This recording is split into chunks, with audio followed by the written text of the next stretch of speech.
In the next few videos, we're going to do a very high-level overview of ancient history. We're literally going to try to cover 3,000 years of history in a handful of videos. And we're going to focus on not all of the history in the world, and it's worth noting that there's going to be history in North and South America that we're not going to talk about in this video, history in Africa or parts of Africa that we're not going to talk about in this video, parts of Europe, parts of the Far East. We're going to focus mainly on the Middle East. So this yellow line, this is going to be the historical timeline for ancient Egypt. So that is Egypt. We're talking about that area right over there. This green timeline right over here, you could view this as Judea. We could also include Judea, which is where modern day Israel, Palestine. If we're talking about Lebanon, then we can include Phoenicia right over there. So I'll just write Judea. Judea. That's a little hard to read. Judea. This blue and red and white line right over here, this will be Mesopotamia. So this will be Mesopotamia. We talk a little bit about that in another video. The area between or around the Tigris and Euphrates River, mainly in modern day Iraq, that region right over there. So if we say this is Judea, this is Mesopotamia. And we will also touch a little bit later on Persia, which is that area there, the ancient Greece. We're going to talk a little bit about Rome, about Carthage, and a little bit about the Indus Valley civilizations, which is in now modern day Pakistan. So with that geographic bearing, and this is line for, I'll call this the Indus Valley, or I could say India, and obviously India is much more than just the Indus Valley. And even this line over here, that's China, although I'm not going to go much into this video. So let's start about 5,000 years ago. And there were already people in all of the regions that I talk about. But where I'm really highlighting is where you start to have significant empires develop. And I'll start in Egypt, where you have the Pharaoh, you have King Menes. He's able to unify Upper and Lower Egypt. And it's a little counterintuitive.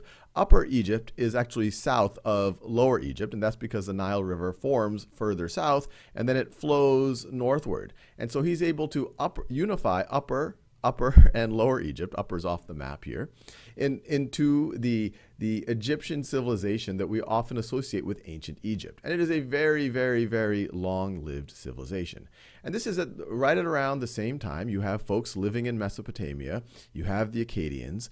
We're going into deep history now, so we don't know exactly what was going on in the Indus Valley, but we believe that there were people there as well. And there were people many, many other places. But now let's fast forward.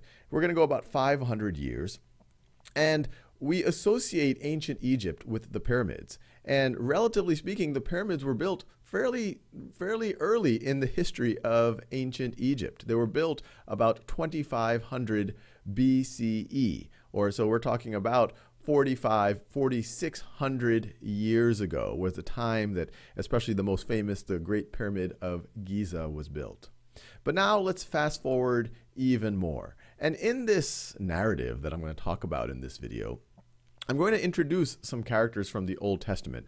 And a lot of the stories from the Old Testament, they have bases in history, but some of them, the historical evidence isn't as clear. But I'm going to include it because it's so much a part of Judeo-Christian, Islamic, Western, and not just Western culture, that I think it gives us an interesting bearing. And frankly, a lot of the stories from the Old Testament are just really fascinating stories.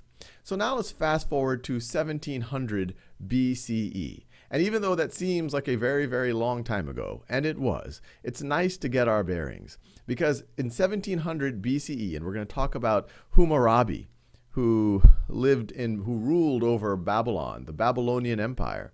So Hammurabi, right over here in Babylon, famous for the Code of Hammurabi. He codified a series of laws.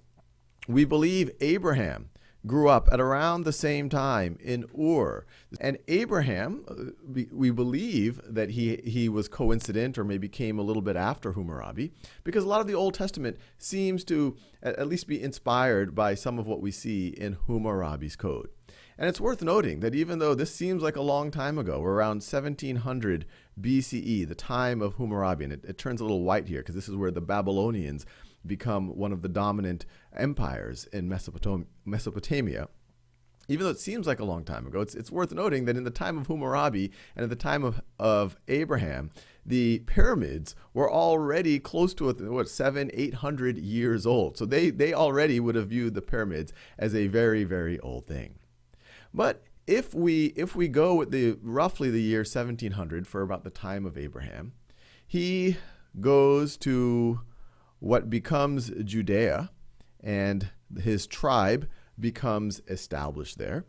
And that's why I have this line going from Mesopotamia to Judea, and we kind of see the established Judea here. And once again, they're not the first people there. You had the Canaanites, you had the Phoenicians, you have many other folks in this region. But this is interesting because it relates to the Old Testament that many folks are familiar with. And then you have the Old Testament. So this is around 1700. Let me write this. This is 1700 BCE. And once again, I'll put approximately. And then you go a few hundred years, and there isn't a lot of a historical basis here, but based on the Old Testament, the story of Joseph going to Egypt and becoming the vizier for the Pharaoh, and then his family coming, Joseph, who is Abraham's grandson, according to the Old Testament, that story happens around, and once again, this is not established well historically, and I encourage you to look up and see if you can find evidence yourself of when folks think this is. But the best evidence, if this happened, the best evidence I've seen is it's around 1500 BCE, the story of Joseph and the migration of the Jewish people, or a significant chunk of the Jewish people, to Egypt, where they get enslaved. And that enslavement is from 1500, they get enslaved by the Pharaoh, 1500, to approximately 1200 BCE. And so that story, all the way from Abraham through Joseph, this is in the Old Testament. Happens in Genesis. And then we get to the story of Moses, where he sets his people free, the story of Exodus. And the Jews are able to go back to Jerusalem. Moses leads them, parts the Red Sea, according to the Old Testament. And there establish the kingdom of Jerusalem, where you have the famous kings, King Saul, then King David, then King Solomon. Solomon, who famous for building the first temple. And now, since I'm already close to the 10-minute mark, I'll leave you there because we've already covered about 2,000 years of history in about 8 minutes.